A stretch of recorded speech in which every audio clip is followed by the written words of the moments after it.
Hey everybody, thanks very much for joining. Generally speaking, the more important the issue is, the less it is discussed here in Washington, D.C.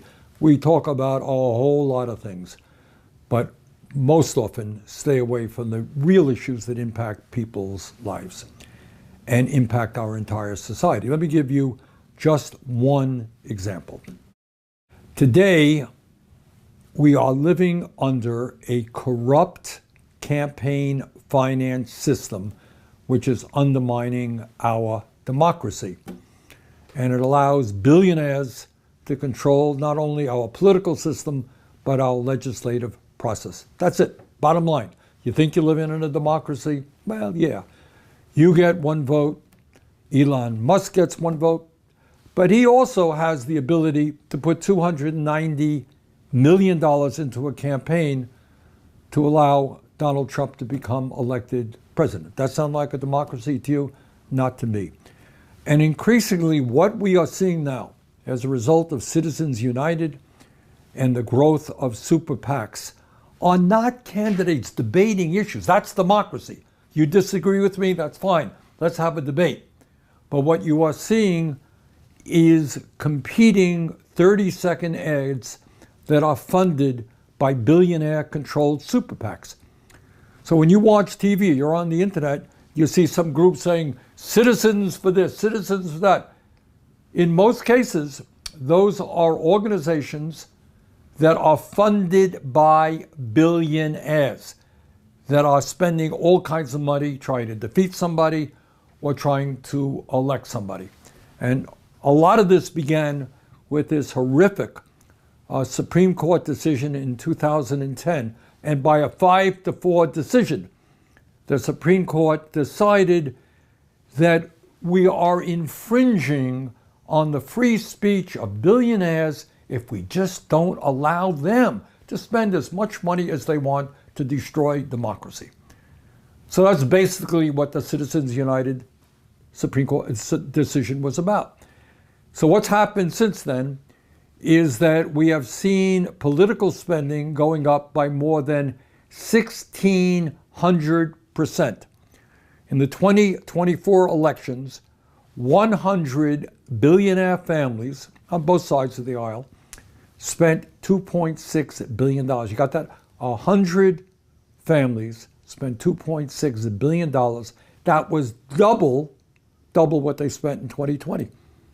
And I have every reason to believe that that is going to go up and up and up. So you're going to contribute $20, which we desperately need, we appreciate, and that is vitally important in maintaining our democracy. And Elon Musk is not going to contribute $20. He's going to contribute $290 million, maybe more in the future, who knows. So what does this tell you about our political system? It tells you that if you contribute, like Musk, $290 million, you become appointed by Donald Trump to be the most important person in the United States government. You become head of DOJ, and you now can implement your extreme right-wing ideology, break unions, throw tens of thousands of federal employees out on the street, cut back on Social Security employees at the Veterans Administration, and lay the groundwork, by the way, for the privatization of major government agencies. That's what you get when you contribute $290 million. But it is not just Elon Musk. In early July, just a few days ago, Republicans in Congress passed, as you all know, I hope you know, Trump's big, beautiful bill, which in my view is probably the most destructive piece of legislation passed in the modern history of our country. And this legislation provides $1 trillion in tax breaks to the top 1%. So all these guys who made campaign contributions, they're going to get it back in spades.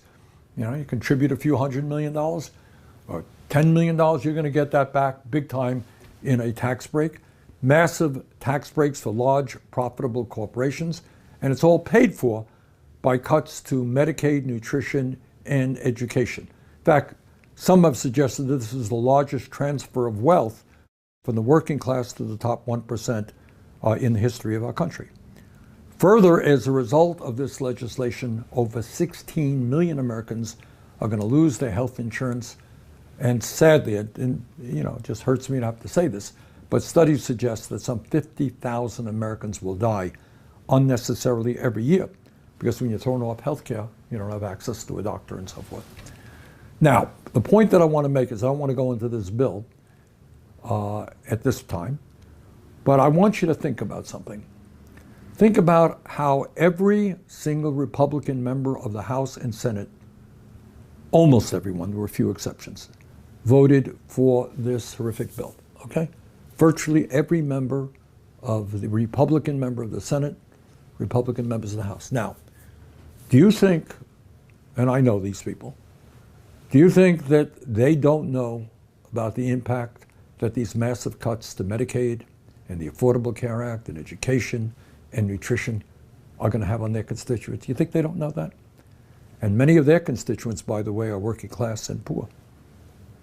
The answer is they do know it. They're not stupid. They know exactly what they're doing. But they also know that if one day they were to have stood up and said, you know what? I represent the district, it's working class, it's poor, a lot of people on Medicaid, kids trying to go to college. I can't vote for this thing. What do you think would have happened to them the very next day? And what would have happened is one or another of the oligarchs or the big money interests would have said, you're not voting for Trump's bill, you are out of here, we are going to primary you. And I'll give you an example of that. There's a guy named Tom Tillis, who's a U.S. Senator from North Carolina. I don't know Tillis all that well, but he represents his state. Seems like a normal type Republican, but he made a mistake. He actually studied what was in the bill, and it turns out that that legislation would cause over 650,000 people in North Carolina to lose their health insurance. And having a sense of decency, he said, you know what? That's unacceptable. I represent the state of North Carolina. I can't vote to throw 650,000 people off the health insurance that they have. Well, you know what happened? The day after he made that public statement that he was not going to vote for this bill, Donald Trump issued a ruthless denunciation of him and threatened to primary him. You, Tom Tillis, Senator Tillis, you're voting against me. You are out of here. And you know what happened? A few hours after Trump issued a statement, Tom Tillis announced, I am not running for re-election to the United States Senate. He stood up, represented his constituents, and the billionaire class said, that ain't the way it works. We pay you to do what we want. You don't do it, you are out of here. But it was not just the big, beautiful bill, Trump's big, beautiful bill. We saw that in December of 24 in what was called the CR, continuing resolution here, where we had worked. Actually, my staff were really much involved in this, working on a continuing resolution to make sure that the government didn't shut down. And, frankly, it was not the world's greatest bill. It wasn't. We were working with conservative Republicans. But that bill would have put funding, increased funding, into primary health care, into dental care, to mental health care needs, into nutrition programs for the elderly, and apprenticeship programs for young people. In other words, it was a reasonably good piece of work. It took months of negotiating between Democrats and Republicans. We were involved in that stuff. That bill was all set to be passed. And then you know what happened? Just as the Congress was set to pass that appropriations bill, Elon Musk sent out a series of tweets. And what he said is, you vote for that and he lied about what was in the bill. You're going to vote for that continuing resolution. We're going to primary you. You are out of there. And in minutes, legislation that had been worked on for months. Democrats, Republicans, progressives, conservatives came together. All that Musk had to do was send out that series of emails. It was over. That's it. The Republicans said, forget it. We're not supporting that anymore. But it is not just Musk, and it is not just Republicans. This system, political system, campaign finance system, is just unbelievably corrupt, and it impacts the Democratic Party as well. And let me give you a few examples of how big money and a corrupt campaign finance system impacts Democrats. While outspent by Republicans, over 80 Democratic billionaires donated tens and tens and tens of millions of dollars to help elect Kamala Harris to be president of the United States. I personally, many of you know, worked very hard trying to get her elected. But what ended up happening is all of that money from all of these billionaires heavily influenced her campaign. So instead of running a campaign that took on powerful special interests and made it clear that she and the Democratic Party were going to stand with a working class which is struggling terribly right now, instead of saying, I am with you, we're going to take on these billionaires, she ran a campaign designed not to antagonize the business community or the oligarchs. In fact, as some of you may recall, one of her main spokespersons was the billionaire Mark Cuban. Billionaire influence on Democrats goes well beyond campaigns. And I'll tell you another issue where it is very, very impactful. If tomorrow a Democrat were to simply say, you know what, I can't continue to fund this Netanyahu government. They're starving children right now. Humanitarian blockade. Netanyahu's a war criminal. You know what would happen to that candidate? AIPAC and other super PACs would say, you're finished. You're out of here. Just like Musk is saying to the Republicans. And they have a track record. So it's not an idle threat. They have already defeated, you know, some very good Democrats, people like Cori Bush, Jamal Bowman, and other candidates who had the courage to say, you know what, I'm not going to support more military aid to continue the war in Gaza. So what you have right now is a political system in which both parties are heavily dominated by oligarchs and billionaire-funded super PACs. And it is also playing out as we speak right now in New York City, where Mr. Mamdani pulled off a major upset, some of you may know, and defeated Andrew Cuomo, was the heavy favorite to win, because Zohran Mandani talked about issues of relevance to working class people. And the city responded to him, and he won the election. He won the Democratic primary. And there's going to be a general election come November.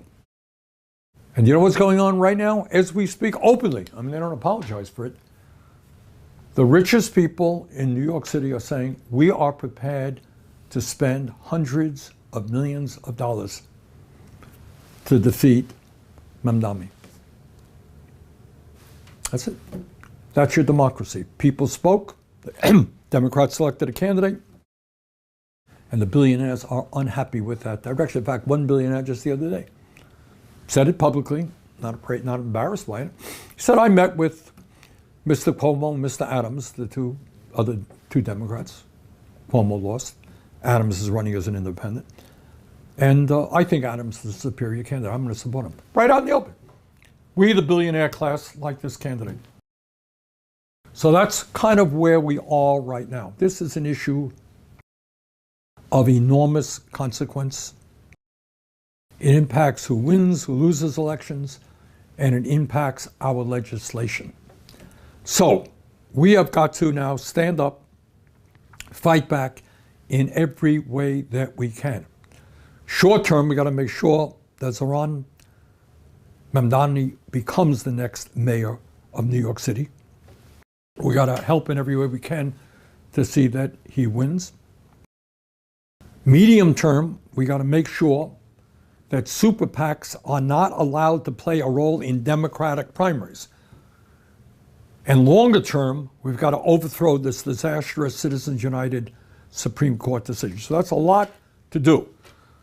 But if we want to save American democracy, if we want to have a government that in any way, shape, or form represents working people and not just billionaires, those are the things we've got to do. So this is a big issue. Not a whole lot of people are talking about it, but it is the most significant political issue that we face. You can't talk about health care, you can't talk about housing, you can't talk about education without talking about the role that super PACs play in allowing billionaires to dominate our government. So, a lot to be done. Let's go forward together, because at the end of the day, yeah, they got the money, they got a lot of power, but they are just 1%. Last I heard, 99% is a lot bigger number than 1%. So let's not let them divide us up. Let's stand together. Let's take them on. Let's beat them.